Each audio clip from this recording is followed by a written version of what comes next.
Astaghfirullahalazim. La ilaha illallah.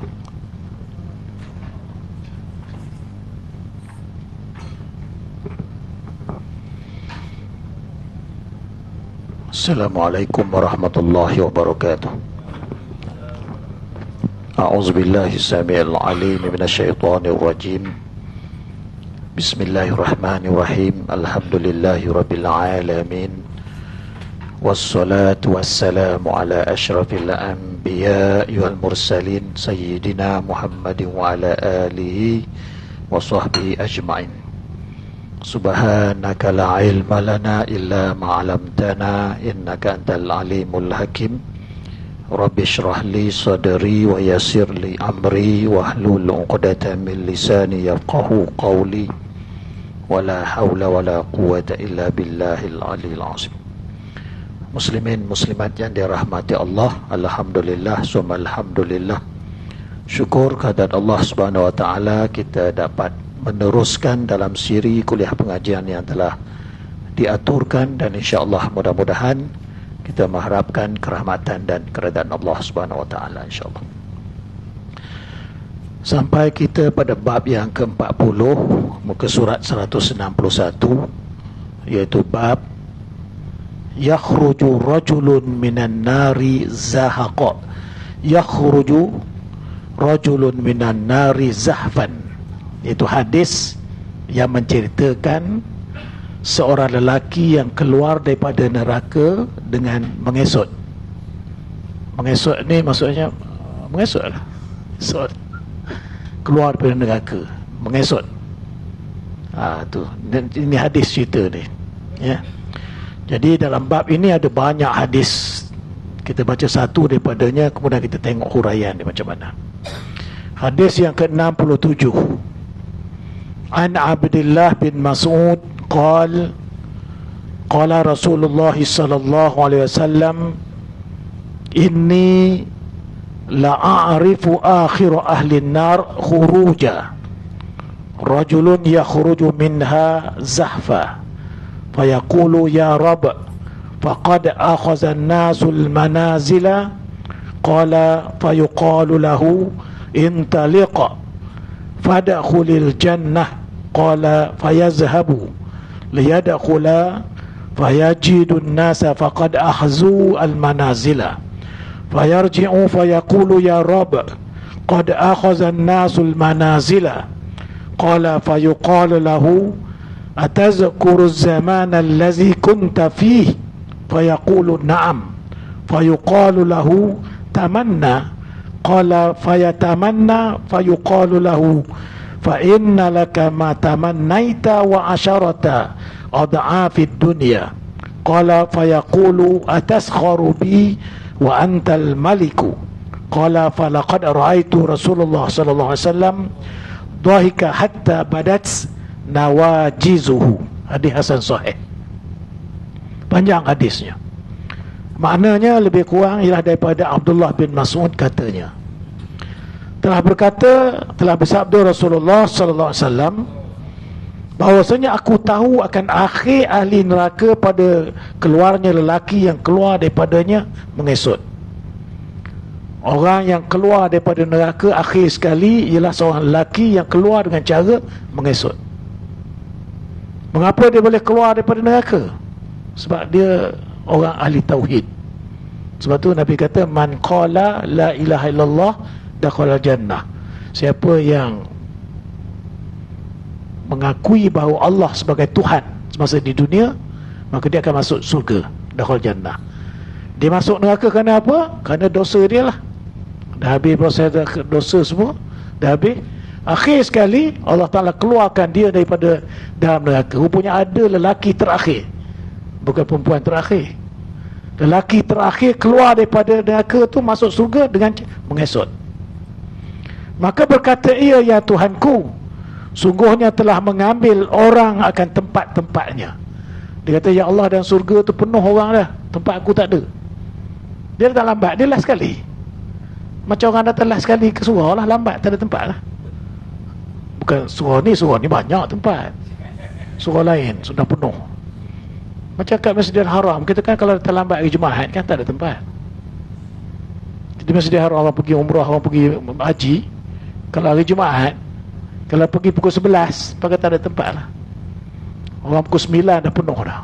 Itu dah. Ini dalam syurga, bukan Masjidil Haram, penuh. Dia ni orang terkeluar, orang last kali keluar dari neraka. Ya Rabb, dia kata, ya Tuhanku, tak ada tempat dah untuk aku dalam syurga ni. Maka dikatakan bagi pergi kamu pakai masuk dalam syurga tu. Masuk dulu. Katanya maka pergi ia supaya masuknya, maka dapatnya orang-orang sungguhnya mengambil mereka dalam tempatnya. Memang penuh. Tengok. Masuk dalam syurga tengok penuh. Penuh orang semua dah. Semua dah ada tempat masing-masing. Dalam syurga hidup dalam keadaan nikmat dah kan. Macam orang dalam Masjidil Haram cerita tadi kan, bila dapat tempat dia, seronok dia duduk situ ibadah ya. Tak keluar dah. Walaupun dia nak buang air ke, tak nak dia tempat tu ambil orang kan. Kalau tak serban pun datang Arab lain, dia sepak serban tu, dia ambil tempat tu. Dia duduk semua, tak ada tempat dah dia. Maka kembali ia maka kata, ya Tuhanku, sungguhnya telah mengambil orang akan tempat-tempatnya tu. Tempat aku memang tak ada dah, dalam syurga penuh dah, ya Allah. Katanya maka dikata orang baginya, adakah engkau ingat akan masa yang ada engkau dalamnya dan dunia dulu? Engkau ingat tak masa engkau dalam dunia dulu? Maka jawabnya, bahkan aku ingat masa dunia dulu, ingat. Aku dah senang, banglo, hidup besar, banyak luas, mana kereta besar, mewah semua. Maka dikata kepadanya, mana cuba kamu pinta macam dalam dunia dulu. Cuma kamu minta macam yang kamu dalam dunia dulu, yang hidup rumah banglo besar, kenderaan besar, mewah sungguh mana. Cuma minta cita-cita macam dunia dulu. Katanya maka pun minta macam dunia, mencita-cita dia. Maka dikata orang baginya, maka bahawasanya bagimu barang yang kamu cita dan 10 ganda dunia. Maksudnya bila dia nakkan macam dunia dulu, maknanya Allah kurniakan kepada dia apa yang dia dapat di dunia dulu dan 10 kali ganda pula. Kita duduk desa mewah dia dah okey dah, 10 kali ganda lebih mewah daripada itu lagi. Ini cerita orang kaya ni, orang yang ada mewah dalam dunia. Mungkin rumah dia ada 18 bilik, mungkin mewah 10 kali ganda daripada itu dia dapat. Katanya maka berkata ia, kau akan dapat 10 kali ganda, kata tu. Maka dia kata, wahai Tuhanku, engkau mempermainkan aku ya Allah, sedangkan engkau Tuhan yang memerintah. Dia macam tak percaya. Dia kata, ya Tuhanku, engkau main-mainkan aku ke? Dah dapat 10 kali ganda pula, lebih baik daripada tu, sedangkan orang penuh dah ni. Dia tu. Dia ingat surga tu macam dunia, dia ingat. Katanya maka dengan sungguhnya telah aku lihat Rasulullah sallallahu alaihi wasallam tertawa ia hingga nyata gerahamnya. Bila keadaan manusia gitu, maknanya dia macam tak percaya apa yang Allah Ta'ala beritahu dia, suruh minta di akhirat nanti yang nikmatnya lebih berganda-ganda. Tak percaya. Nabi pun macam ketawa. Nabi, ada orang jenis macam itu. Macam tu, ada orang jenis macam tu, seolah-olah gitu. Nabi pun ketawa sampai nampak gerahang gigi Nabi sallallahu alaihi wasallam. Kita nak tengok huraian hadis ini. Hadis lain tu kita biar dulu. Kita buka muka surat 164. Jadi kita tengok. Kata pengarang ni yang 77 tu, ketahuilah kiranya wahai saudaraku. Ini pengarang ni metod dia gitu. Sungguhnya Tuhan kita ialah Tuhan yang teramat kaya dan sangat murahnya. Tuhan yang amat kaya. Yang amat kaya maksud dia boleh kurniakan apa saja, ganda berapa saja. Itu maksud Tuhan yang amat kaya. Saya masa kecil tu sekolah menengah, sepupu saya dia dah masuk universiti, dia kata, mana kaya Tuhan dengan Cina, dia kata. Kita pun bodoh masa tu kan. Cina tengok kayu, ada banglo besar, kita pun macam bodoh kan. Kata, ya tak ya juga kaya Cina kan. Saya pun sekolah tanya ustaz saya, Cina dia ada banglo besar gitu, kedai gitu je, ada Mercedes kereta apa semua tu. Tuhan dia ada bumi, bulan, bintang. Ya tak ya juga. Gitu pula. Tu dia. Tuhan yang maha kaya. Ya. Dia Allahu ghaniyun wa antal fuqara. Kamu fakir. Sebab itu Allahus Samad, Allah tempat minta. Qul huwallahu ahad, Allahus Samad, Allah tempat minta. Sebab Allah maha kaya. Sebab tu penyair Arab kata Allah marah kalau orang tidak minta padanya. Gitu pula. Tapi manusia marah kalau selalu minta pada dia. Gitu pula. Manusia minta sekali, okey, bagilah kan. Kalau dia hari-hari minta, tukar bin lah, nak IC. Minta je hari-hari. Tapi Allah marah kalau manusia tidak minta. Gitu. Penyair Arab kata gitu. Jadi sebab itu Allah kaya dan sangat murah. Sebab itu kalau kita nak minta, minta dengan Allah. Mintalah dengan Allah. Fokus. Sebab itu ada ulama mengarang satu, Ibnu Qayyim menyebut bahawa ada beberapa keadaan orang yang minta, berdoa dengan orang minta, dia ada senarai. 1, 2, 3, ada lebih kurang berapa, ada belas-belas. Dia kata kalau ikut ini, hampir-hampir doa itu dimakbulkan Allah Ta'ala. Ikut. Antaranya, fokus dalam doa. Doa kita fokus, minta tu fokus. Yang kita minta tu, kita fokus. Itu sampai gitu. Jadi sebab itu Allah sangat pemurah. Dia Ar-Rahman, Ar-Rahim, sangat pemurah. Dan zahir kekayaan Tuhan itu dengan kita telik pandang, nampak zahir kekayaan Allah Ta'ala itu dengan kita melihat kepada sekalian yang dimilikinya, maka nampak kemurahan Tuhan itu ialah dikunanya semua hambanya dalam dunia ini, sama ada kafir ataupun Islam. Allah bagi semua. Ada Allah tak turunkan hujan negeri orang kafir? Turun juga. Negeri orang kafir, negeri orang Israel itu. Ada tak Allah tak turun hujan kat situ? Allah bagi juga semua. Hidup mewah semua. Israel bunuh-bunuh orang Islam tu. Mana pemurah Allah bagi. Orang Islam ke orang kafir Allah bagi semua. Malah produk-produk Israel lebih banyak masuk ke dalam negeri kita. Daripada ubat giginya, sabunnya, powdernya, dengan makanan, semua from Israel. Mereka kata Israel je gitu. Inilah akhir zaman dikatakan Dajjal nanti, sehingga kita tidak ada makanan dah. Ni Israel kan, kita boikot Israel. Kata boikot, kembali juga lagi. Kan? Israel tak boleh. Israel tak boleh. Beras Israel tak boleh. Kita beras tak ada dah. Mesti cok Israel. Tak boleh. Sempo Israel tak boleh. Ubat gigi tak boleh. Israel semua. Roti Israel tak boleh. McDonald itu boleh. Apa lagi? Semua Israel. Ini dikatakan tak ada makanan. Akhirnya Dajjal pun datang tak ada makanan. Kau sebab Israel semua. Seluruh dunia dia boleh buat semua. Dan nampak lebih kemurahan Tuhan itu, maka di akhirat waktu ia memberi balasan hambanya yang mukmin, iaitu sekurang-kurang mukmin yang masuk syurga itu dikurniakannya lebih daripada dunia ini dengan apa yang tidak dikiranya dan ditinggalkannya. Lebih murah lagi pemurahnya Allah Ta'ala ini akan dapat kita lihat di akhirat nanti. Diberi kepada seorang mukmin itu seisi dunia ini lebih daripada itu lagi. Itu menunjuk Allah sangat pemurah. Maka mintalah dengan Allah. Minta dengan Allah. Kata Nabi, Allah mempunyai 99 nama. Fada'uhu biha, mintalah dengan nama-nama tersebut. Kan kita selalu minta dengan nama Allah, Ya Allah, Ya Allah, Ya Rahman, Ya Rahim, gitu je. Ya Latif, Ya Aziz, Ya Jabbar, Ya Mutakabbir. Banyak nama-nama Allah. Ada yang nama-nama yang lembut, Ya Latif, Ya lembut. Ya Qayyum, Ya Zal Jalalul Ikram. Ada yang nama yang keras. Minta dengan nama-nama tersebut. Ud'uni astajib lakum. Mintalah pada aku, aku akan tunaikan. Aku akan makbulkan. Di dunia pun kita nampak kemurahan Allah Ta'ala. Di akhirat lebih lagi kita nampak kemurahan Allah Ta'ala. Bukan ganda. Macam cerita orang tadi. Kau ingat tak kau di dunia dulu, kata malaikat? Ingat, aku mewah dunia. Cuba kau minta macam dapat dunia ni, malah Allah Ta'ala akan bagi 10 kali ganda. Dia kata, biar betul. Dia sampai gitu. Biar betul, dia kata, Ya Allah, jangan main-mainkan aku. Engkau semuanya Tuhan yang memerintah ni, jangan main-mainkan aku. Itu Nabi sengih tau. Nabi kata, ada orang jenis gitu nanti Nabi. Tak percaya ke Allah Ta'ala juga. Tak percaya juga ke Allah Ta'ala.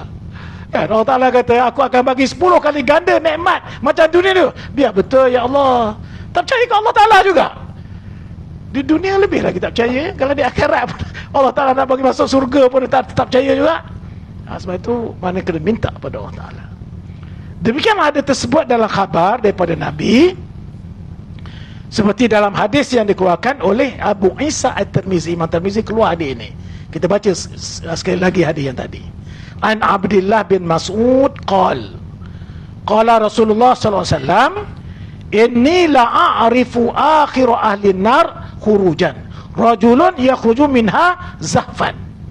Dia ambil potongan tu, kita tengok satu persatu. Diriwayatkan daripada seorang sahabat bagi Nabi sallallahu alaihi wasallam, namanya Abdullah bin Mas'ud radhiyallahu anhu, katanya. Sahabat Abdullah bin Mas'ud ni kita tahu dia orang yang hebat. Fizikal dia tak hebat mana, dia kurus, kering, kaki kecil. Tengok dia angin goyang. Kalau dia pegang pada pokok, angin tu goyang, dia pun goyang. Sehingga ada satu peristiwa sahabat lain ketawa kepada Abdullah bin Mas'ud sebab dia tiup angin goyang. Kan Nabi kata jangan ketawakan Abdullah. Cukup jangan ketawakan Abdullah. Dia ni orang yang hebat. Orang yang pergi bersama Nabi sallallahu alaihi wasallam menyampaikan Quran kepada golongan jin. Dia ada. Abdullah bin Mas'ud. Abdullah bin Mas'ud ada pada masa itu. Tapi masa Nabi turun ke lembah bawah, ke lembah tu, dia tunggu kat atas lah. Nabi kata kamu tunggu sini, aku nak turun bawah tu. Jemaah jin dah ramai menunggu dah. Dia tahu, wah jemaah jin, jemaah kita yang datang lambatnya. Dah tahu lah, penuh dah, besak-sesak. Nabi nak sampai tu. Situ dia kata bila dibacakan Quran padanya, diam, semua nak dengar. Tapi dalam masa Abdullah bin Mas'ud tunggu Nabi di atas tu, Nabi turun ke bawah tu, Nabi pesan pada Abdullah, Nabi buat bulatan semua. Kamu duduk dalam bulatan ni, Nabi garis, jangan keluar. Ni tengah malam ni, jangan keluar daripada garisan bulat, duduk dalam ni. Apa-apa berlaku pun kamu mesti duduk dalam ni. Aku nak pergi mengajar ni, jin dah lama tunggu tu. Jin tunggu lama Nabi, bukan Nabi tunggu jin. Macam kita jugalah kan, kita nak mengaji, kita tunggu guru, bukan guru tunggu kita. Ada soalan gitulah kan. Nabi sampai dah ramai dah sampai. Abdullah tinggal seorang, dia gelak. Tinggal seorang. Itu masa Abdullah masuk cerita, dia kata masa aku menunggu Nabi tu, dia kata bermacam-macam lembaga yang sangat menggerunkan rupa dia. Rupa jin dan rupa tak elok. Jin ni rupa dia tak elok. Yang datang ada yang nak cekik tapi tak dapat, tak boleh nak pergi. Ada yang nak pegang, tak boleh nak pergi. Ada yang nak gigit, tak boleh nak pergi. Rupa yang paling tak elok rupa. Abdullah Mas'ud kata kalau aku tidak ingat pesan Nabi tu, aku cabut lagi dah. Tapi dia kerana ingat pesan Nabi tu, aku duduk diam, pejam mata tu. Sampai waktu fajar. Lama Nabi mengajar Quran. Kita tak ada ruh setengah jam pun dah, kanan kiri kanan dah. Tak ada Ramadan tu kan, baca separuh je, waktu orang lain sambung. Itu pun setengah jam pun dah gini dah, tak ada kopi orang dah gitu dah. Nabi daripada tengah malam sampai fajar. Bayangkan kalau saya tengah malam 12, 1, 2, 3, 4, 6 jam, kena subuh baru Ibn Mas'ud kata Nabi nampak bayang-bayang Nabi datang naik daripada bawah. Jadi mereka pun bila sampai itu, Nabi pun balik bersamalah dengan ke Madinah dengan Nabi. Masa berjalan tu Nabi tanya, ya Abdullah, apa yang berlaku pada kamu malam tadi? Nabi tahu dah, dia kena menyakat, dia kena sakat. Nabi tahu dah ni Abdullah Mas'ud memang kena sakat punya jin.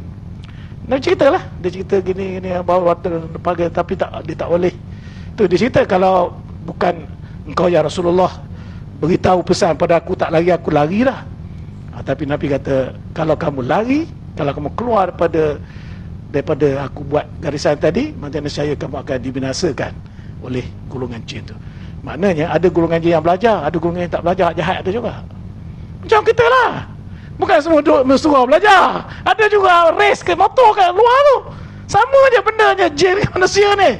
Maknanya kalau kau keluar tadi, dia macam-macam sakat lah. Dia cakap macam-macam kau jadi takut, kau jadi binasa kau. Tapi kau ingat pesan aku, mana selamat lah kau. Gitu. Mana dalam pada ada jin yang mengaji Quran tu, ada juga tak mengaji, jahat-jahat. Maknanya sama macam manusia sama. Itu Abdullah bin Mas'ud. Ni dia cerita ni.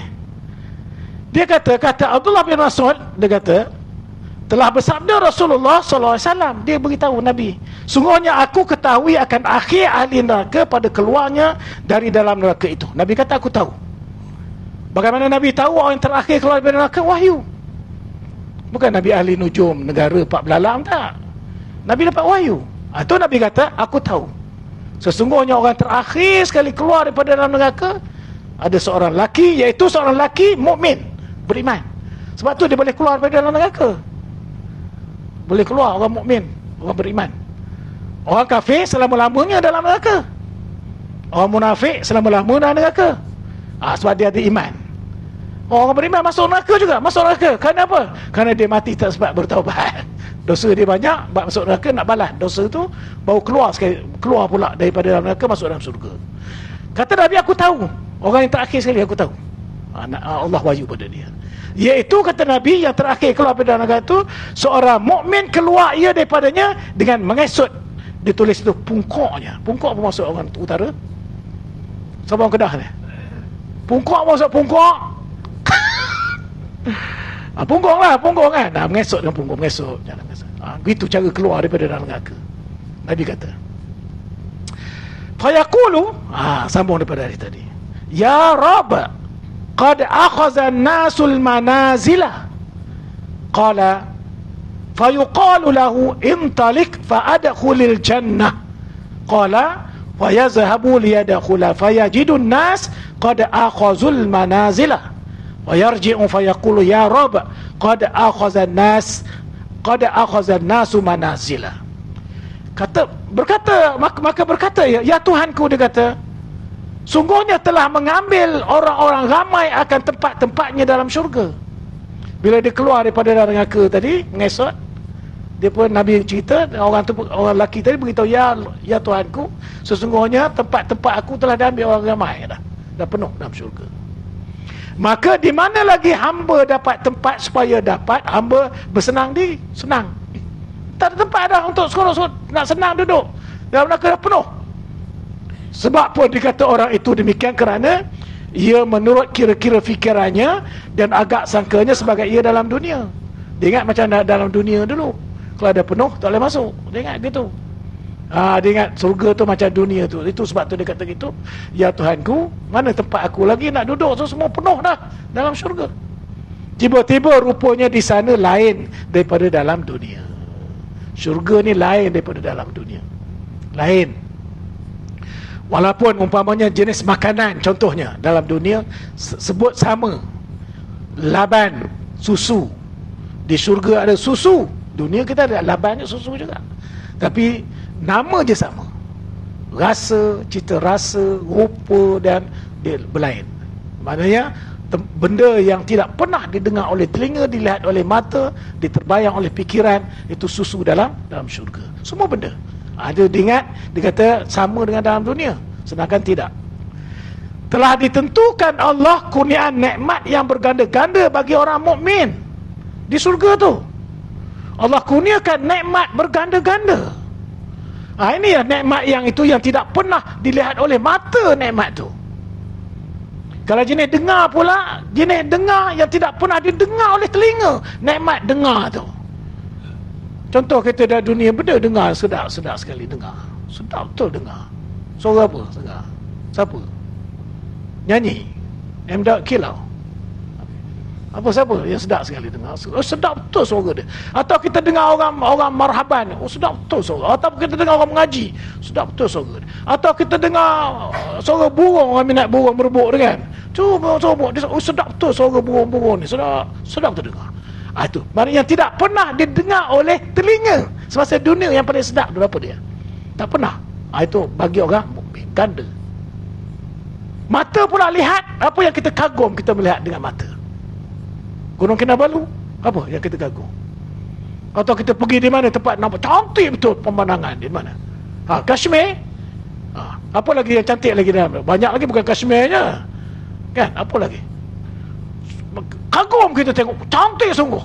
Tapi di dalam syurga berganda-ganda yang kita lihat tadi, nikmat melihat itu yang tidak pernah dilihat oleh mata.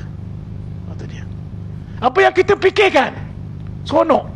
Tak pernah boleh dipikirkan oleh hati pikiran kita. Nikmat tu berganda-ganda di dalam syurga. Kata rawi hadis ini, yang meriwayatkan hadis ini kata, bila berkata laki itu seperti yang di atas tadi, bila dikata begitu, maka dijawab orang dari pihak Tuhan baginya. Malaikat jawab, katanya, pergilah kamu hai lelaki masuk syurga. Masuklah dulu dalam syurga tu. Jangan kata dah penuh. Lihat adakah tidak ada tempat bagimu. Cuba tengok dalam syurga tu, ada tak tempat kamu? Soalnya rawi ni kata lagi, periwayat hadis ni kata, maka pergilah lelaki itu supaya masuk syurga. Dia pun masuk. Tiba-tiba dapat tanya orang semuanya, sungguh telah mengambil mereka itu akan tempat-tempatnya, dan rumah-rumah mereka semua dah ada orang. Penuh dah. Semua penuh dah. Rumah-rumah cantik-cantik semua dah ada orang, penuh. Tak ada tempat dia, tak ada kosong dah. Penuh. Maka kembali lelaki itu berkata kepada Tuhan. So dia dialog lagi dengan Tuhan. Katanya, ya Tuhanku, ya Rabb, sungguhnya telah mengambil orang-orang semua akan tempat-tempat dan rumahnya dalam syurga. Semua penuh dah rumah, tak ada dah. Maka di mana hamba mahu bertempat dan berumah? Mana lagi aku nak duduk rumah? Tak adalah, penuh dah. Itu cerita tu. Qala fayuqalu lahu, atazkuru zamana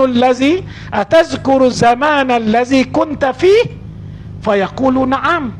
Fayuqalu lahu tamanna. Kata rawi, bila sudah lelaki itu berkata demikian, maka dijawab orang daripada pihak Tuhan bahagiannya, maksudnya malaikat kata, adakah ingat kamu akan masa yang adalah kamu dalamnya, yakni masa kamu dan dunia? Kamu ingat tak masa kamu dan dunia dulu?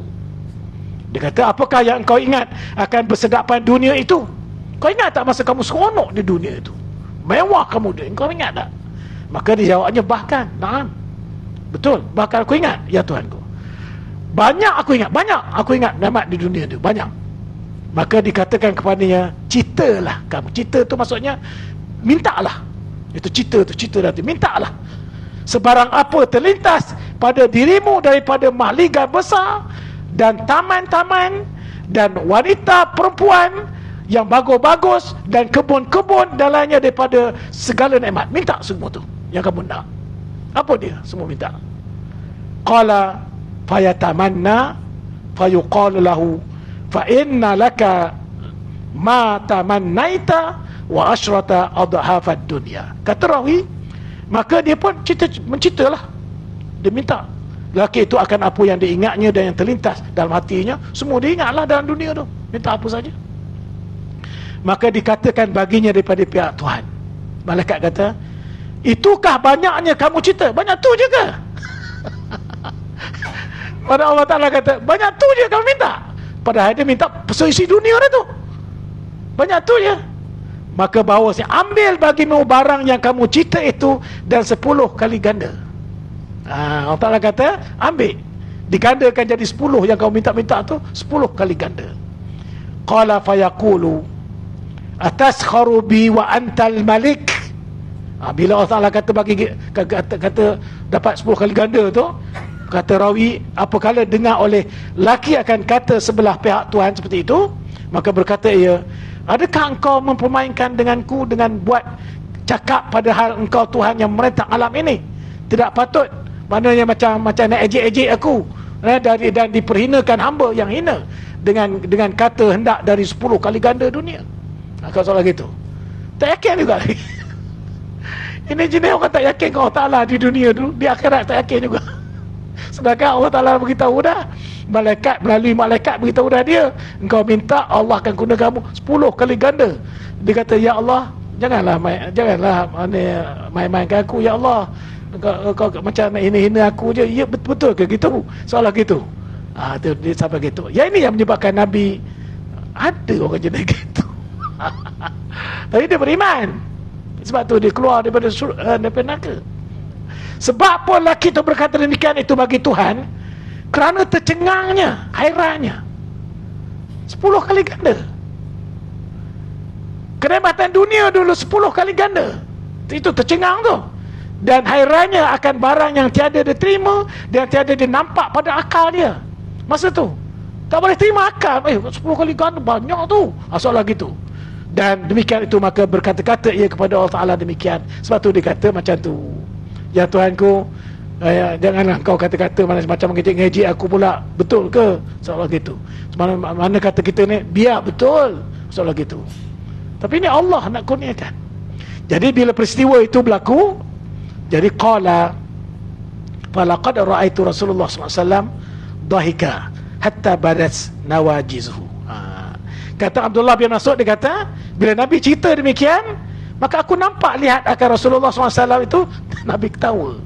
Peristiwa tu Nabi ketawa. Nabi ketawa ni hingga nampak zahir gigi geramnya. Namanya Nabi macam gelihati sangat.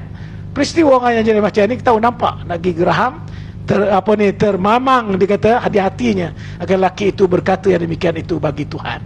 Mata bayang-bayang Nabi ada jenis macam itu sebab Nabi ketawa. Kena ingat ya, adab Nabi ketawa. Kalau ikut dalam Syama'il Muhammadiyah tu, Nabi ketawa dia bukan macam kita, dia mungkin ha, tak ada. Macam Raja Lawak tu tak ada. Nabi ketawa, dia suara tak keluar pun, dia ketawa ada ketawa sehingga dia kalau ketawa sangat nampak geraham tu, ketawa sangat tu, maknanya gelihati sangat. Ada mana orang jenis dia boleh dialog dengan Tuhan macam tak percaya ke Tuhan juga macam tu. Itu Nabi ketawa. Itu keadaan maknanya lelaki yang akhir sekali keluar daripada dalam neraka. Nabi tahu siapa dia. Jangan belak kalangan kita. Maknanya kita baca hadis ini hadis sahih, hasan sahih. Kata Tirmizi hasan sahih.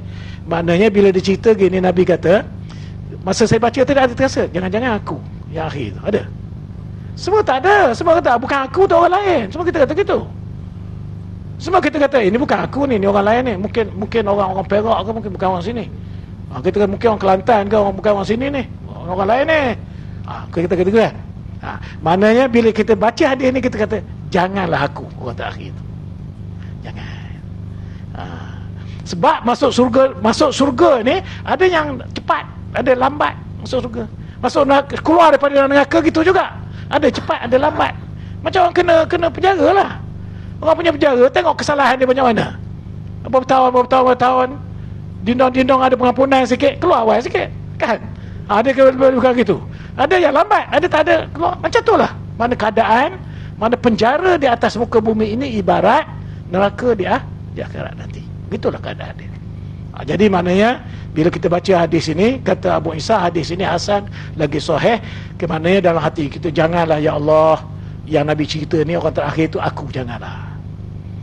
Biarlah kita ni masuk syurga dalam keadaan yang cepat, bidun hisab, tanpa hisab, ya Allah.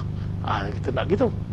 Jadi ini maknanya ada orang yang jenis keluar daripada neraka yang akhir sekali. Baik, kita tengok masalah yang ke-78 itu. Akhir manusia yang keluar neraka dan akhir manusia yang masuk surga. Akhir dia akhir sekali keluar, dia akhir masuk lah. Orang lain dah mewah, dia akhir sekali masuk. Itu dia. Maka dengan sungguhnya manusia yang masuk syurga itu tidaklah dengan sekaligus masuk semua sekali. Tak. Bukan semua sekali masuk sekaligus, semua masuk habis tutup. Tak. Bahkan ada terdahulu kemudian pada masuknya itu. Ada dulu, ada kemudian. Ada dulu, ada kemudian. Menurut kira-kira bahagian diri dia, bahagian dia lah apa? Kalau dia di dunia dulu dia berlumba-lumba untuk buat kebaikan, maka dia cepat masuk surga. Lumba-lumba dia buat kebaikan, kan? Kalau orang ini maknanya dia melewat-lewat kebaikan, tak tahu kebaikan. Idza qamu diqal apabila disuruh kepada mereka untuk mendirikan solat, qamu ila solat, qamu kusala, bangun dah keadaan malas. Itu lambatlah. Sebab Allah Ta'ala nak buat kebaikan ni, nak supaya cepat masuk surga, supaya cepat. Tapi bila dia tak mahu diri dia masuk cepat, maka dia akan lambat lah. Dia ada lambat mengikut kadar orang tu, amalan dia. Itu dia. Maka orang yang cukup bahagiannya itu tidak ada ia membawa dosa daripada dunia. Tak ada waktu dosa dia bawa. Dia selalu istighfar. Selalu istighfar, lidah dia selalu istighfar, hati dia selalu bersyukur, dapat nikmat bersyukur, dapat azab dia bersabar. Dan Nabi kata orang mukmin ini takjub. Orang mukmin, orang beriman ni menghairankan. Kalau Allah uji dia dengan nikmat, bersyukur dia, baik bagi dia. Kalau diuji dengan azab, mana bersabar dia, baik juga bagi dia. Tak ada tak baik orang beriman ni. Mana dia miskin ke, baik kalau dia bersabar. Dia kaya ke, baik kalau bersyukur. Tak kaya mana kedudukan orang beriman ni, semua baik. Itu Nabi kata ta'ajub, menghairankan orang beriman. Dengan syarat tadilah. Jangan dia jadi orang beriman yang bila dapat nikmat lupa, takabur. Itu tak tawasul lah. Atau jadi orang miskin pula, orang apa pula, dia akan tidak mampu bersabar. Dia marah pada Allah Ta'ala, marah pada diri sendiri, marah pada macam-macam marah, semua marah. Jadi akhirnya kita ditolak Tuhan dan sebagainya. Ini tidak bersabar dia. Itu tak dapat lah. Yang Nabi kata ta'ajub tu orang beriman yang apabila diuji dengan kesenangan, bersyukur dia, apabila diuji dengan kesusahan, bersabar dia. Dia gitu. Contoh masa kita sihat, syukurlah sihat, syukurlah. Diuji dengan sakit, sabarlah. Yang kata kenapa saya sakit, saya orang surau takkan kena sakit. Ada tu penyamuk semua, kenapa tak sakit dia? Tak. Semua baik. Bersabar dia baik. Bahkan banyak membawa kebajikan. Maka masuklah ia dahulu, dan siapa yang bawa kesalahan, masuklah dia ke dalam surga dahulu. Banyak kebajikan dia buat. Hubungan dia dengan Allah dia jaga, hubungan dengan manusia dia jaga, dengan orang manusia dia jaga elok. Hati dia sentiasa bersih. Kalau dia buat salah, dia istighfar cepat. Buat salah, memang kita ada buat salah, tapi Nabi kata orang orang yang dikasihi Allah ialah orang yang buat salah tapi dia bertaubat. Itu Allah sangat mengasihi. Buat salah dia bertaubat, Allah sangat mengasihi orang macam tu.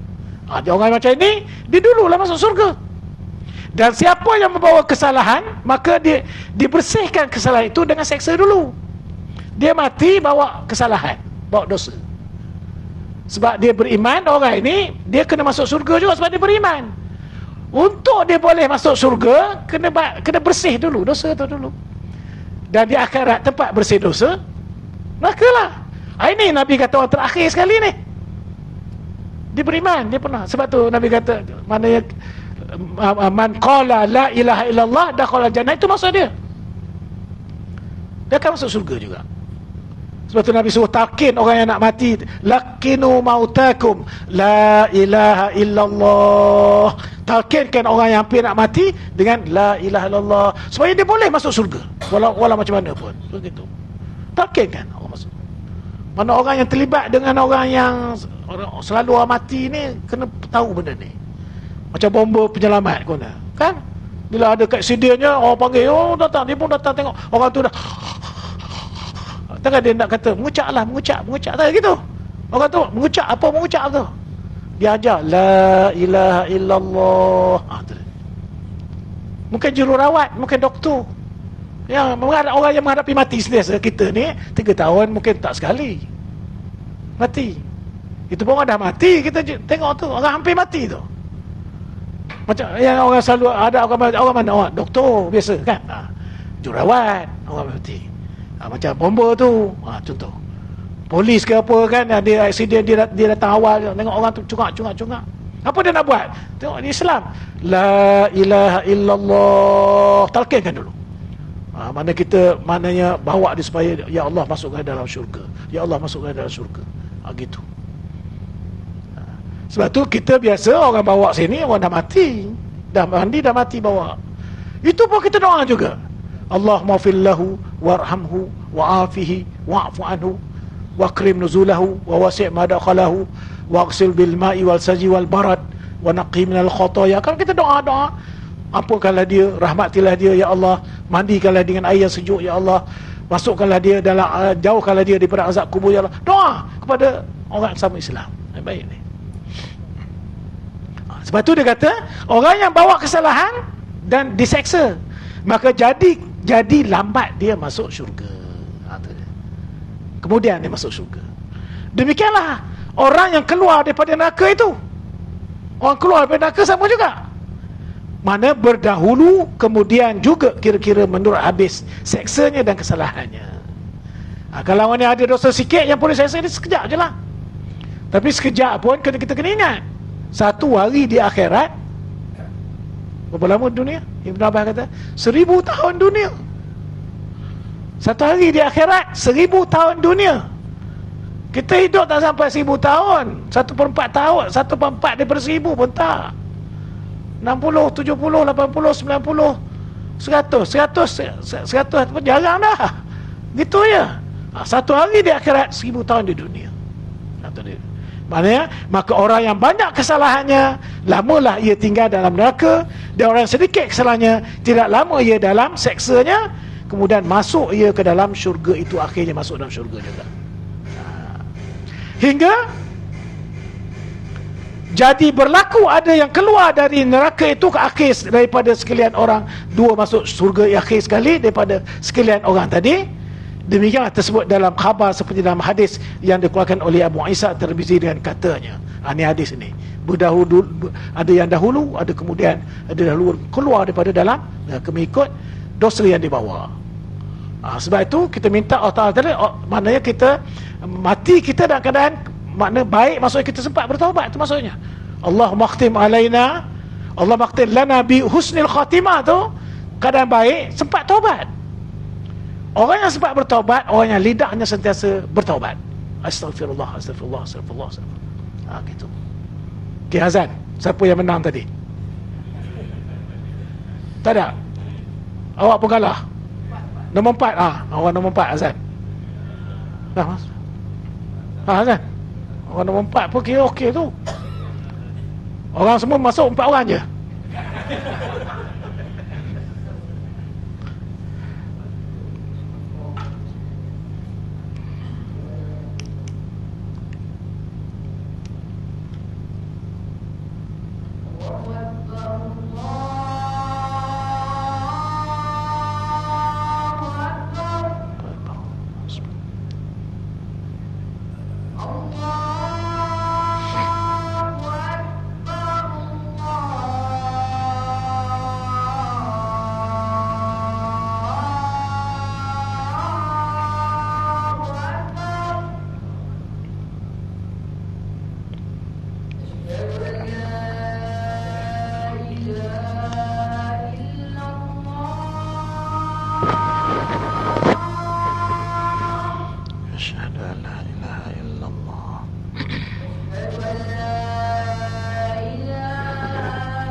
Okay, saya minta izin ambil masa 3 hingga 4 minit atau 5 minit nak habis ada sikit ni. Yang ni ada satu lagi. Nak tengok perangai manusia di akhirat nanti. Ini Imam Tirmizi kata ada hadis an Abi Zar. Tadi Ibnu Mas'ud. Ini Abi Zar pula meriwayat hadis ini. Qala Rasulullah SAW, inni la'arifu akhir ahli nar khurujan minan nar wa akhir ahli jannah dukhulal al-jannah. Kata Nabi SAW, dia hadis yang diriwayatkan oleh Abu Zar, katanya telah bersabda Rasulullah SAW bahawa aku tahukan akhir ahli neraka pada keluarnya daripada api neraka, dan akhir ahli surga pada masuknya akan syurga. Aku tahu orang yang akhir keluar daripada neraka dan orang akhir masuk surga. Nabi kata aku tahu. Mana Allah dah wahyu dah pada Nabi. Yu'ti bi rajulin fayaqulu salu an sigari zunubihi wa khabi'uka kibaruha fayuqala law amilta kaza wa kaza yauma kaza wa kaza amilta kaza wa kaza fi yaumi kaza wa kaza. Maka dibawa oleh malaikat ke hadapan Allah dengan seorang yang keluar daripada neraka itu, tiba di hadapan Tuhan. Seorang diberet bawa depan Allah Ta'ala. Maka firman Allah Ta'ala bagi malaikat itu, tanya oleh sekalian kamu daripada dosa-dosanya yang kecil. Tanya pada dia yang dibuat dosa kecil, bukan dosa besar, dosa kecil. Tanya pada mereka dosa-dosa kecil ni buat. Sebab tu dosa ni jangan kita dosa kecil je, dosa kecil je. Tak. Ni yang tanya ni.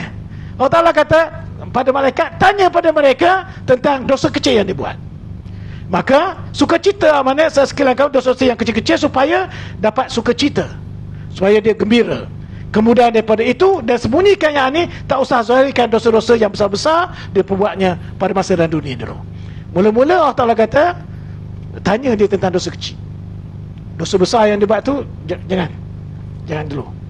Dosa-dosa besar tutup dulu. Maka berkata malaikat bagi lelaki itu, telah engkau perbuat perkara dosa sekian-sekian hari, sekian-sekian bahagian, telah engkau perbuat perkara dosa bahagian-bahagian pada hari dan bahagian-bahagian. Dia bagi tahu mana dosa-dosa kecil yang dia buat. Qala fa yuqalu lahu fa inna laka makanan kulli sayyi'atin hasanah. Kata rawi, maka dikata orang bagi lelaki yang berdosa itu, wahai lelaki, rajulun, lelaki, maka bahawanya Tuhan kurniakan bagimu menepati tiap-tiap kejahatan itu kebajikan. Dah habis balas tu, nak masuk surga tu, tiap satu kejahatan dosa kecil itu Allah bagi satu kebajikan. Wah, ini sudah bagus. Satu, mana dia banyak buat dosa kecil, dia satu kebajikan. Dia orang mau lepas daripada dalam neraka ni, nak masuk surga ni. Allah Ta'ala kata pada malaikat, beritahu dia, awak kena buat dosa kecil sekian, dosa sekian. Dah betul tak awak? Ya betul. Maknanya engkau akan dikurniakan oleh Allah Ta'ala satu dosa kecil, maknanya satu kebaikan. Satu dosa kecil, satu kebaikan. Makin-makin rasa, bagus, kalau itu aku nak buat dosa kecil banyak. So gitu. Qala fayaku ya Rabb. Ini Nabi ketawa ni, perangai manusia. Fayaqul ya Rabb laqad amilta asya' ma araha hahuna. Kata rawi, apabila dilihat oleh lelaki, ingat akan kurnia Tuhan balasan dosa kecil-kecil dengan berapa hasanat, berapa kebaikan, dosa kecil, maka datanglah tamak. Manusia ni dah nak masuk surga, tamak lagi. Datanglah tamak dan ingat ia akan dosa yang besar-besar. Kalau buat dosa besar, mesti besar balas dia. Yang ini Nabi ketawa ni. Allah Ta'ala kata dosa kecil satu kebaikan, dosa kecil kebaikan, dosa kecil satu kebaikan. Lepas tu dia datang, dosa besar aku ada buat juga. Baik, aku beritahu Allah Ta'ala aku buat dosa besar, mesti dapat kebaikan banyak lagi. Itu punya manusia. Mana nak ceritanya perangai manusia ni sampai akhirat, tamak dia tak habis. Apatah lagi orang tamak di dunia. Jadi datang balasan hasanat besar. Bila dia kata dosa yang besar-besar, kiranya dapat balasan kebaikan yang besar. Soalah gitu. Maka ia pun berkata, ya Tuhanku, dan demi sungguhnya telah hamba perbuat berapa perkara dosa besar yang tiada hamba lihat akan balasan kebaikannya di sini. Manakah dia? Dia kata, ya Allah, aku telah buat dosa besar dulu, ya Allah, mana kebaikannya? Tak ada kami nampak. Qala falaqad ra'aitu Rasulullah sallallahu alaihi wasallam dhahika hatta badat nawajizuhu. Dua hadis ini menceritakan peristiwa yang masa sama. Kata Abu Zar, maka demi sungguhnya telah aku lihat Rasulullah SAW tertawa ia. Dan ini akan berlaku benar ni. Tapi Nabi ketawa tu, terasa hati dia macam, manusia ni ada jenis yang macam tu. Ada jenis yang macam itu. Hingga nampak zahir geram-geramnya. Sebab pun tertawa itu kerana hairan akan hal lelaki itu. Nabi macam takjub, mana hairan akan lelaki itu, kerana adalah adat orang yang mahu sembunyikan akan kesalahan dia. Patutnya kita ni kesalahan kita sembunyi, adatnya. Tapi bila datang tamak, bila datang tamak untung diri, Tuhan mengaku semua. Kau tu dapat hasanah yang besar, tiba-tiba ia sendiri menzahirkan kesalahannya dengan sebab tamaknya, kan. Macam cerita orang dalam satu kereta, mana akaun semua ada, kemudian nak naik taksi, ada seorang kentut, semua tak mengaku, kan, tak mengaku semua.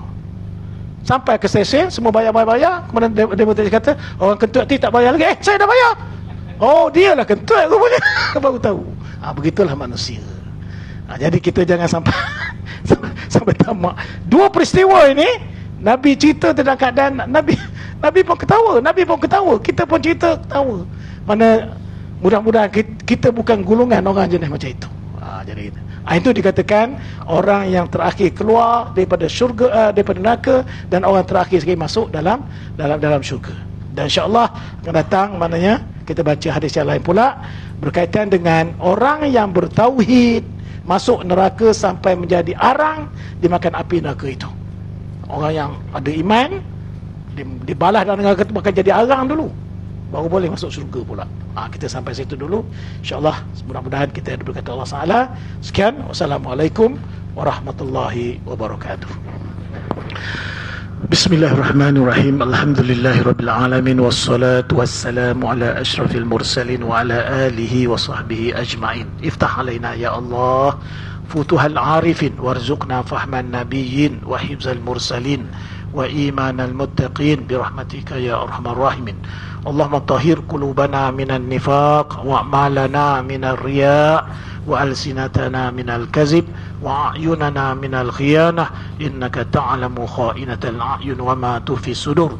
Allahumma inna naj'aluka fi nuhuri a'da'ina wa na'udzubika min syururihim. Wa sallallahu ala sayyidina Muhammadin nabil ummi wa ala alihi wa sahbihi ajma'in walhamdulillahi rabbil alamin. Taqabbalallahu minkum.